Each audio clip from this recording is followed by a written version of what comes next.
Tarehe 20 ya kila mwaka, mataifa yote ulimwenguni huadhimisha siku ya nyuki duniani.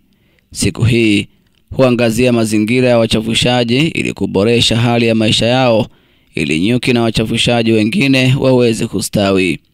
Kwa mujibu wa shirika la chakula duniani, kauli mbiu ya mwaka huu ya siku ya nyuki duniani inasema nyuki iliyohamasishwa na asili kutulisha sisi sote. Kauli hii inaangazia jukumu muhimu la nyuki na wachafushaji wengine katika mifumo ya chakula cha kilimo na afya ya mifumo ya ekolojia ya sayansi yetu. Tanzania, kama yalivyo mataifa mengine ulimwenguni, nayo inaadhimisha siku hii, ikiwa ni moja ya nchi ambayo ni mzalishaji mkubwa wa mazao ya nyuki, ikiwemo asali pamoja na mazao mengine.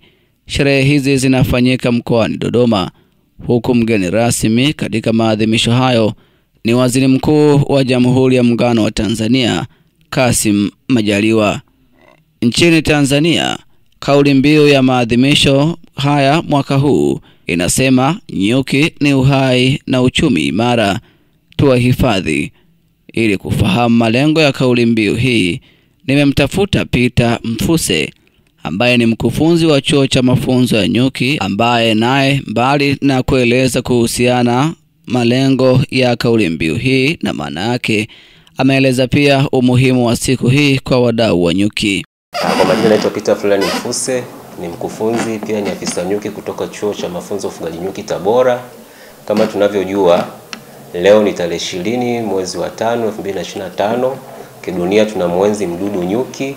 Kwa hiyo siku inaitwa siku ya nyuki duniani. Tunapozungumzia siku ya nyuki duniani, tunamaanisha tunaenzi uwepo wa huyu mdudu nyuki. Tunajua nyuki ni kiumbe mdogo sana ambaye anasaidia katika shughuli mbalimbali za utunzaji wa mazingira. Kwa hiyo kama dunia wametambua umuhimu wa uwepo wa mdudu huyu na kuipa siku maalum ya kumwenzi huyu mdudu, na hiyo siku ni tarehe 20 mwezi wa 5, tarehe 20 kila mwezi wa 5 tunamwenzi huyu mdudu nyuki.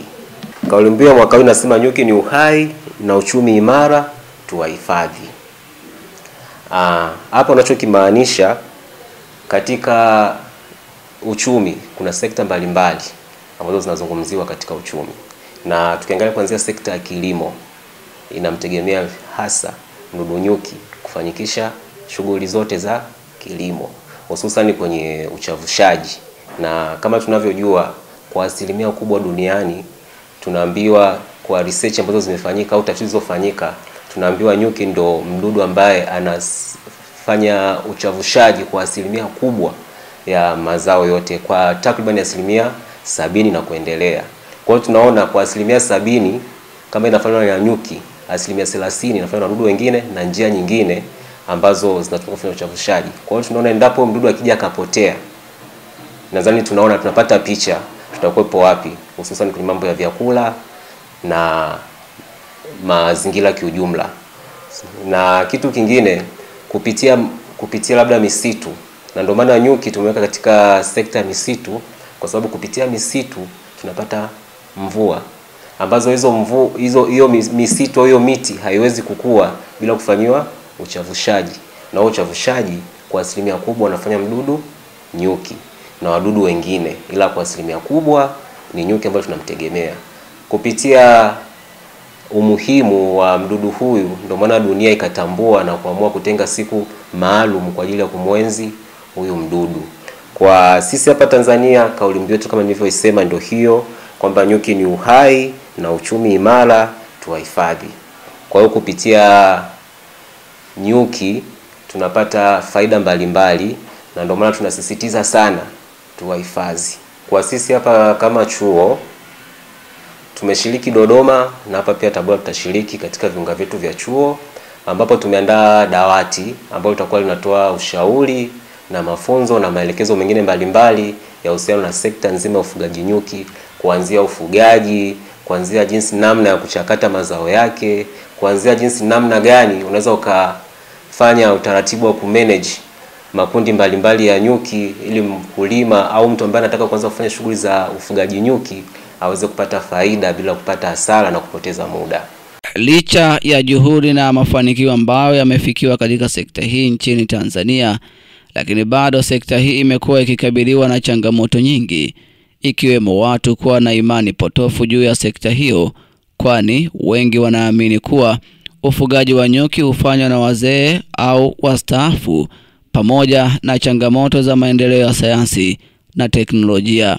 Ili kujua ukweli wa mambo haya, Peter Mfuse anatueleza kwa kina zaidi.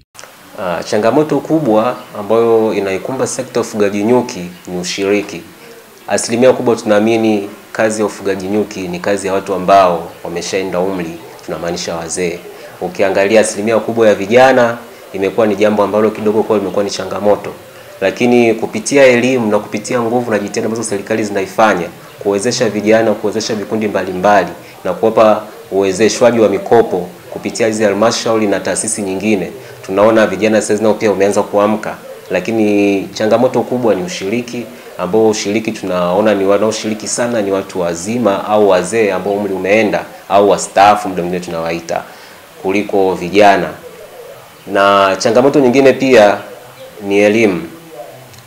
Elimu imekuwa kidogo ni changamoto, haifikiki kwa watu wengi kwa miaka ya nyuma, ila kwa saizi serikali pia imeongeza jitihada, kuna mafunzo, na kama sisi chuo tunaenda kwa mtaala wa kiserikali wa kielimu, lakini pia tunatoa mafunzo ya muda mfupi ambayo ni kwa ajili ya watu ambao hawana vile vigezo ambavyo vinaweza vikawafanya washindwe kuingia kwenye mitaala ya muda mrefu, masomo ya muda mrefu.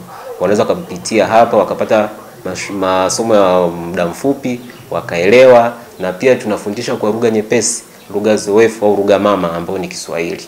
Tukiangalia tunasema sayansi na teknolojia inavyozidi kukua inaleta madhara hasi kwenye mazingira yetu. Kwa mfano, kuna makazi ya watu sasa yanaongezeka, misitu inakatwa. Mfano mwingine, mambo ya magari, mambo ya umeme yanaingia hapo katikati. Miundombinu inakuwa ni mingi, afu mazingira yanakuwa ni machache kwa shughuli za ufugaji nyuki. Kwa changamoto hiyo, serikali kama serikali ikaamua kutenga maeneo. Imetenga maeneo mbalimbali kupitia taasisi mbalimbali. Kuna taasisi za kwa mfano kama TFS ambao wana maeneo yao ambayo yametengwa kwa ajili ya shughuli mbalimbali za kimisitu, pia na nyuki ziko ndani mwao. Na lengo la kutenga maeneo hayo, serikali iliona ni wafanye namna ya kuweka ili kuzuia changamoto nyingine ambazo zinaweza zikaikumba sekta ya nyuki pamoja na misitu zisiweze kuathirika na madhara mengine ambayo yanatokea kwa muda kama huu saizi. Mbali na ufafanuzi huo juu ya changamoto hizo, Peter Mfuse ameeleza pia faida za mdudu nyuki katika mazingira na maisha ya mwanadamu, huku akiwahamasisha wananchi kuwatunza na kuwalinda wadudu hawa kutokana na umuhimu wao katika maisha. Kiujumla, mdudu nyuki na kwenye sekta ana faida nyingi sana. Tukianza, kwanza ni sekta ambayo haihitaji mtu mpaka una mtaji mkubwa uweze kuifanya. Mazingira uliopo, kitu ulichopo, kitu ulichonacho, unaweza ukaanza nacho ukafanya shughuli za nyuki. Pia faida nyingine, sio lazima uwe na elimu kubwa ili uweze kufanya shughuli za nyuki, na shughuli za nyuki hazina umri kwamba mimi na miaka 18 siwezi kufanya mpaka nifanye nikiwa na miaka 60. Hapana. Unaweza ukaanza ukiwa na miaka 10, ukapata elimu yako, elimu ya muda mfupi, ukapata mafunzo, ukapata wasimamizi ambao watakuwa ni wasimamizi wazuri kukuguide, mwisho wa siku kufanya shughuli za ufugaji nyuki. Pia kupitia nyuki unaweza ukapata mazao mbalimbali nje ya asali kama wengi ambao tumezoea. Tunajua kabisa tukizungumzia nyuki tunazungumzia asali. Hapana, kuna mazao mbalimbali ambayo yanapatikana na wataalamu wapo, na wataalamu wanatoa elimu ambazo ni sahihi.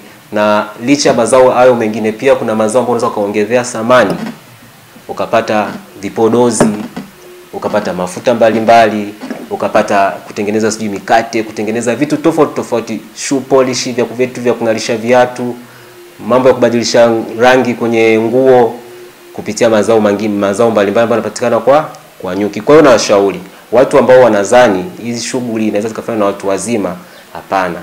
Pia serikali tukiacha mbali faida hizo, pia serikali kama serikali kupitia uongozi wa Mama Samia Suluhu Hassan waliona kuna faida ambazo zinapatikana, wakatutafutia masoko. Kama hivi miezi iliyopita tumefunguliwa soko la kupeleka asali China. Tumefunguliwa soko la kupeleka asali Umoja wa Nchi za Ulaya. Yote hiyo ni faida ya uwepo wa huyu mdudu nyuki. Kitu ambacho mimi naweza nikawashauri na kuwakumbusha watu ni tumuhifadhi huyu mdudu nyuki. Tunasema bila nyuki uhai wetu labda ungekopo uko rehani, au ungekopo tungekuwa katika mazingira ambayo tungekuwa tunagombania chakula saizi. Labda vyakula vilikuwa vinauzwa bei ghali sana, lakini kupitia mdudu nyuki tunaweza kupata vyakula, tunaweza kupata mazao mbalimbali. Sometimes tunapata hadi tiba kupitia mazao ambayo yanapatikana kupitia huyu mdudu. Kwa hiyo nashauri watu, kama umepata labda kuna kundi limeingia nyumbani kwako, kuliko kuliua, ni bora kuonana na washauri au wataalamu wakaja kulichukua na kulipeleka mazingira ambayo ni sahihi kwa huyo mdudu kuweza kuishi. Huo ndio ushauri wangu. Nyuki tuwahifadhi, nyuki tuwahudumie na tuwalinde. Je, wadau wa sekta ya nyuki mkoani Tabora wameizungumziaje siku hii ya nyuki duniani? Haya ni maoni yao. Na yangu mimi naitwa Neema Magombi Gidamoni. Siku ya nyuki duniani ni siku ambayo ni ya kipekee kwetu sisi kwa wadau ama wa sekta ya ufugaji nyuki. Ni siku ambayo ni ya muhimu na ni siku ya kuienzi, kwa sababu tunajifunza ni jinsi gani ya kuwatunza na kuwahifadhi mdudu nyuki ama makundi ya nyuki, ili kuweza kutuletea manufaa na uchumi ulio imara, ulioboreka, pasipo kutumia nguvu nyingi ama kwa kutumia nguvu zetu na rasilimali tulizonazo mikononi mwetu. Mdudu nyuki ni mdudu ambaye ni muhimu kwa viumbe hai kama vile mimea, kwa sababu tukizungumzia mimea, kuna mimea ambayo inatuletea matunda, mimea mingine inatuletea chakula kama vile mahindi, maharage. Huyo nyuki yeye anafanya uchavushaji, na akifanya uchavushaji ndani ya hayo mazao tunapata mazao ya kujitosheleza ambayo tunaweza kuzipeleka sokoni na kutupatia kipato, na pia kutupatia chakula chenye ubora na kutupatia afya njema pia. Na kauli mbiu ambayo tunayo mwaka huu ambayo ni mwaka 2025 tarehe 20 mwezi wa 5 ni inasema kwamba nyuki ni uhai na uchumi imara, tuwahifadhi. Kwa majina naitwa Daudi Johannes Mwita, mwanafunzi wa shahada kwa maana ya mwaka wa masomo 2024-2025. Hii siku tunaifahamu kama siku maalum ambayo inawakutanisha wanafunzi na pamoja na taasisi mbalimbali zinazojihusisha na sekta hii ya nyuki, ikiwemo kushare mambo mbalimbali kama vile vitu ambavyo vinapaswa kusaidia katika kipato, lakini pia inakutanisha watu kuonesha vipaji mbalimbali, ikiwemo vitu ambavyo vinalenga kuleta utatuzi wa changamoto kwenye jamii, mfano wanaoonyesha research kwa maana ya utafiti, ili kuleta solution kwenye jamii. Kwa mtu ambaye hajafahamu au hajui umuhimu wa huyu mdudu nyuki, ningependa kumshauri kwa kutumia hizo pointi 3 muhimu. Huyu mdudu nyuki katika sekta yetu ya kilimo anatusaidia katika kufanya uchavushaji kwa 75% hadi 80% kwa jinsi ambavyo utafiti umefanyika. Hivyo basi anatusaidia sisi kuweza kuongeza kipato cha mazao yetu, lakini pia huyu mdudu ukimfuga anakupatia asali ambayo ni zao lake la msingi, ambao ukiuza hiyo asali inatusaidia kupata kipato kwa maana ya fedha. Lakini pia huyo mdudu nyuki anatusaidia sisi kupata mazao tiba, ikiwemo sasa hivi kuna maendeleo ya kiwanda, tunatumia bee venom, yani sumu ya nyuki kujitibu na kurahisisha matibabu ya asili. Kwa ni mdudu ambaye kidogo ana umuhimu mkubwa katika maisha yetu ya sasa hivi. Lakini pia hii sekta ya nyuki ni sekta ambayo inakuwa kwa sasa hivi, ndio maana inakutanisha wale wataalamu wa nyuki. Nyuki ni uhai na uchumi imara, tuwahifadhi. Kwa majina naitwa Rahma Idrisa Musa. Tunaposema siku ya nyuki duniani, kwa maana ya kwamba kwanza hii ni siku ambayo inaadhimishwa tarehe 20 mwezi wa 5 kwa kila mwaka, ambapo wanakutana wadau mbalimbali, lakini pia na wajasiriamali ambao hawana elimu ya ufugaji nyuki ili kuweza kujifunza. Na ndilo lengo hasa ambalo tunalilenga, kwamba wale ambao hawajui umuhimu wa huyu mdudu wajue namna ya kumtunza kwa ajili ya maendeleo na uchumi wetu. Kauli mbiu ya mwaka huu 2025, nyuki ni uhai na uchumi imara, tuwahifadhi.